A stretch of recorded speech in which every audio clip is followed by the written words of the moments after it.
బాదం పప్పులు తినేవారికి shocking news. ఈ సమస్యల గురించి మీకు తెలుసా?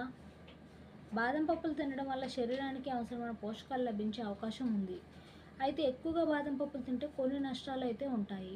బాదం పప్పును ఎక్కువగా తినడం వల్ల అజీర్ణం, కిడ్నీలో రాళ్ళు, ఊబకాయం, ఎలర్జీ వంటి సమస్యలు వచ్చే అవకాశం ఉంది. బాదం పప్పును ఎక్కువగా తినడం వల్ల కొంతమందికి ఎలర్జీ రావచ్చు. దద్దుర్లు, ముఖం వాపు, శ్వాస తీసుకోవడంలో ఇబ్బంది వంటి లక్షణాలు వస్తాయి. బాదం పప్పులో ఆక్సలేట్ ఉంటుంది. ఇది కిడ్నీలో రాళ్ళు ఏర్పడటానికి కారణం కావచ్చు. కిడ్నీలో రాళ్ళు ఉన్నవారు బాదం పప్పును పరిమితంగా తినటం మంచిది.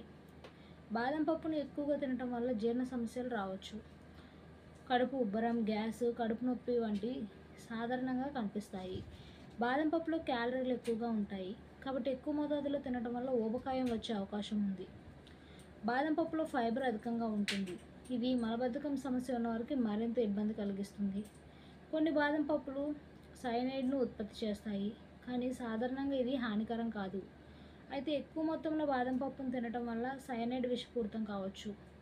బాదం పప్పును ఎక్కువగా తినటం వల్ల తలనొప్పి, అలసట, మైకం వంటివి కూడా వచ్చే అవకాశం ఉంది. బాదం పప్పులో పోషకాలు ఉన్నప్పటికీ మితంగా తినటం ముఖ్యం. ఒక రోజుకు 6 బాదం పప్పులు తినటం చాలా మంచిది. బాదం పప్పును తినటం వల్ల కలిగే ప్రయోజనాలతో పాటు నష్టాలను కూడా తెలుసుకోవడం ముఖ్యమని చెప్పుకోవచ్చు.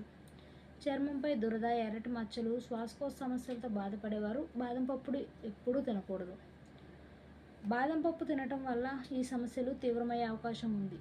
శ్వాస తీసుకోవడంలో ఇబ్బందులు రావచ్చు.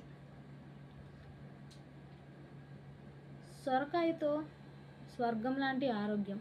ఈ రసంతో అంతులేని శక్తి.